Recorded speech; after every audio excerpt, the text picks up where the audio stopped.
I am Gregory Hallows, and this is Preserve Halloween Podcast. So, I'm recording this podcast on my birthday, which, for someone at my age, that's really not that big of a deal anymore. It's not like when we were kids and we actually anticipated birthdays and all the fun and all that. It's kind of another day at this point. But I am going to go out and have lunch with my wife, which I don't usually have a lot of time to do. Kids are back in school, so that helps us have a little bit of time to, do things like that. I'm also going to visit a few stores and look for Halloween stuff because don't really have time for that either most of the time. Stores where I live are so far away. It's generally about an hour one way to get to any of the big stores that carry Halloween. Of course, I can go to like Walmart and dollar stores and stuff like that. But honestly, the biggest thing for me on my birthday is that's officially the start of Halloween decorations for me. And like most people, especially, people that love Halloween, we kind of keep up decorations all year round. But on my birthday, I go out and decorate the yard and put the lights back up outside and the pumpkins around it's basically, I decorate the outside of the house because the inside's kind of always Halloween. I mean, our UPS and FedEx and the Postal Service people call my house the Halloween house. I mean, I think it's just because it's black and orange, but they call it that even more, I guess, when I put up the lights because it looks more Halloween-y, if that's a word. I mean, it's a word now. But, so that's always fun for me.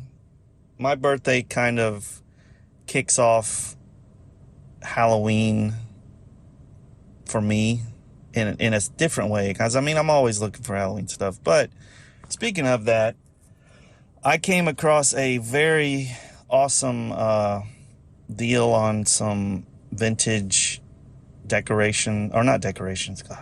vintage advertisements online. Somebody asked me where I found them. I find a lot of stuff on eBay because I have searches and alerts and all kinds of stuff going on. And most of the time, you have to kind of have a set limit because stuff on eBay can go crazy as far as price goes. And you never really know what these values are. Because, I have a lot of the books that give you values and, where you can look up.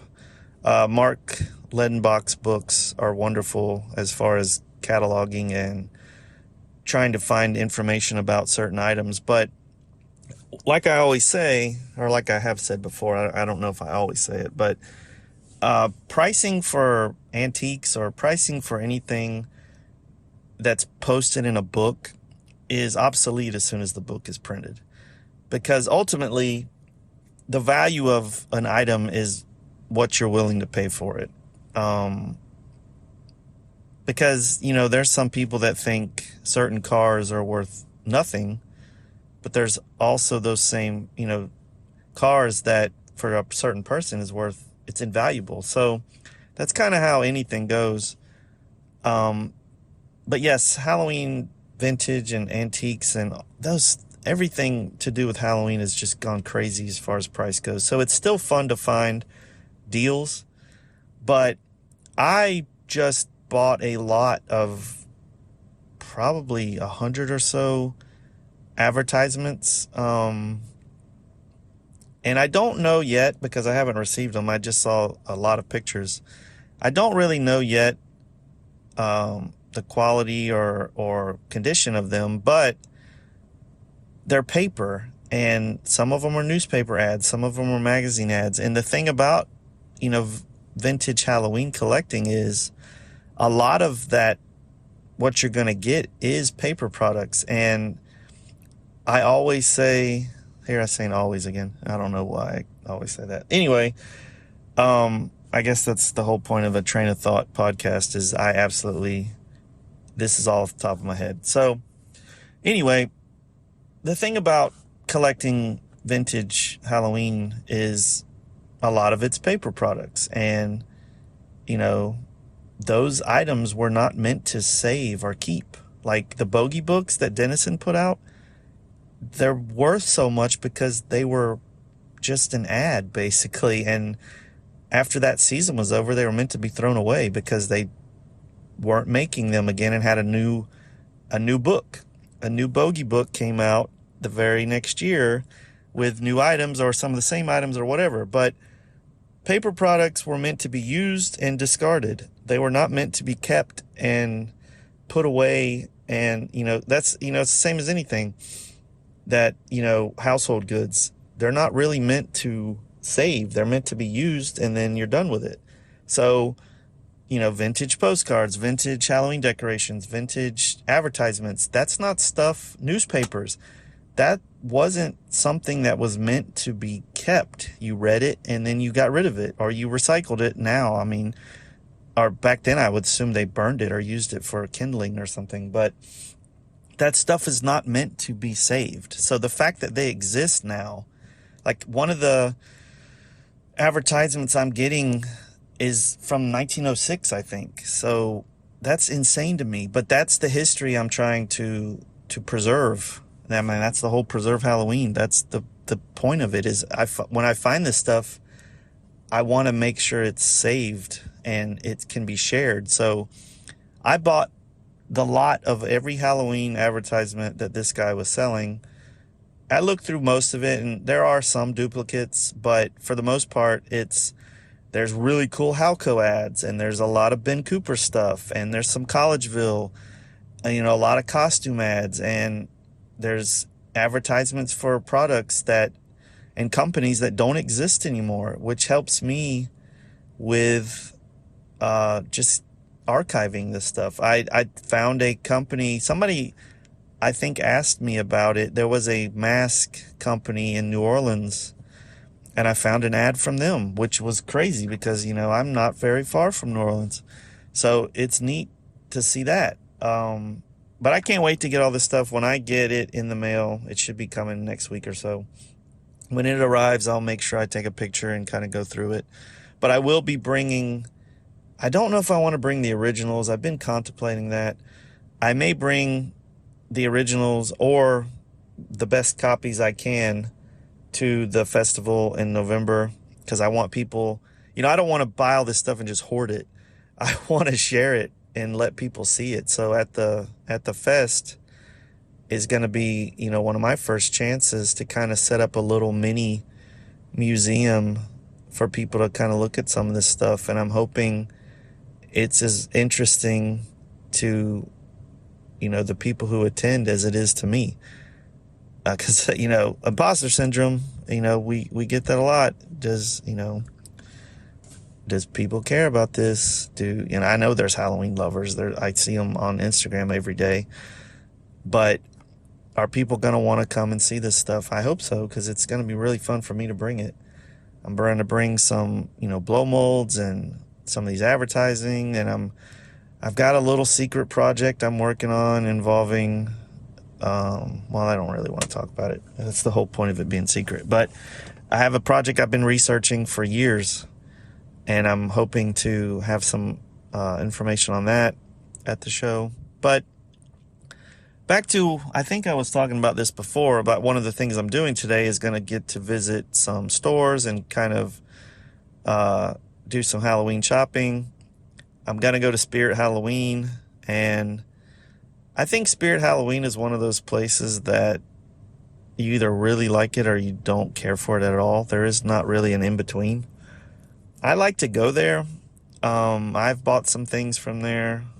And this isn't to disparage Spirit Halloween at all. It may sound like that, but I like collecting, older stuff. And I do go there for my kids, and, they like to look at the costumes and things like that. But sometimes I try to check myself and not buy into all the, Home Goods and Target and all these new stores that are putting out Halloween stuff, which is wonderful. I love the fact that they do it. I love the fact that it exists. I love seeing all the Code Oranges that people do for, Cracker Barrel. Everybody does some kind of Halloween display now. But I enjoy the older stuff better. I would rather buy some old Beazle or, Denizen products that I find over, something from Target that won't last probably till the next year. A lot of the stuff made now it sounds weird to say this, but it's cheaply made. And I know that the products from, back in the day were paper a lot. And so, technically that's cheaply made, but they've held up this long. Can you imagine finding some Target or Home Goods Halloween stuff in 30, 40 years and it's being called vintage? That's just weird to me. But I still love to go look at it. I love the feeling it gives me. I love seeing Halloween in the aisles. Especially for, like I always say, well, there's always again. I like to say I do live in a small town, so I do have to travel pretty far to see some things. So it's nice to just see Halloween at stores.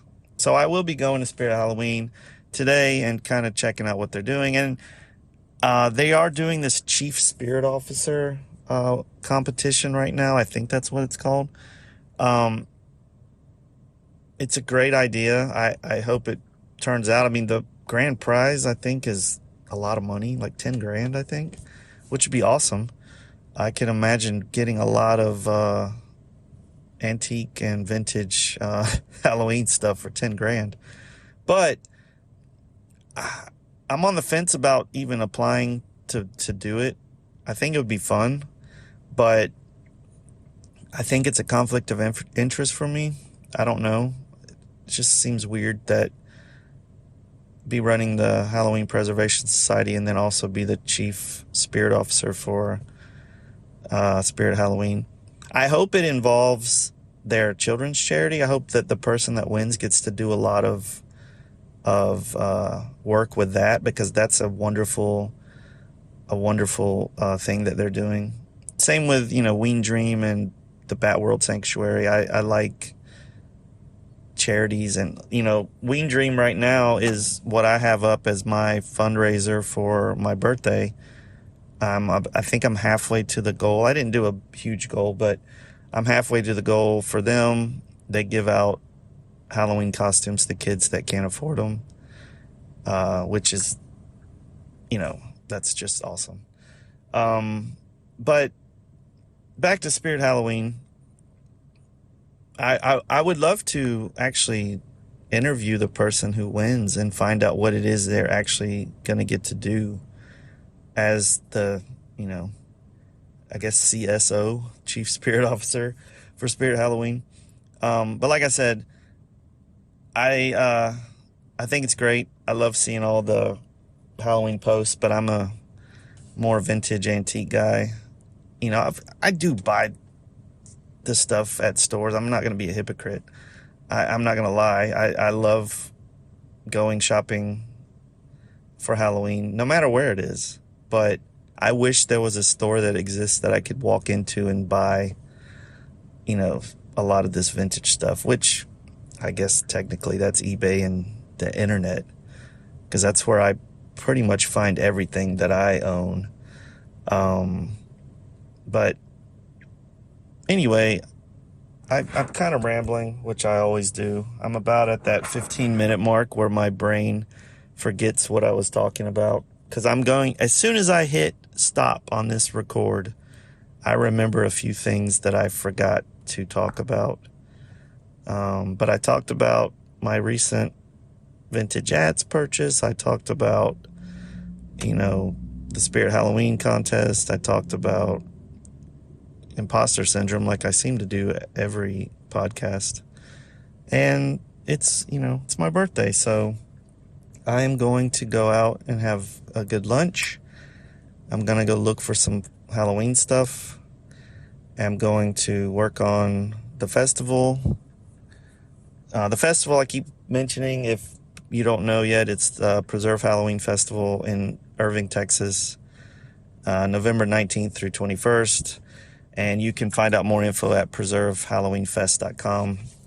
Still taking in applications for vendors, and got a really good guest lineup. I'm still working on some events. I'm finalizing the movie screenings. Planning on doing a movie every day of the show, Friday, Saturday, and Sunday. So hope to see a lot of you there.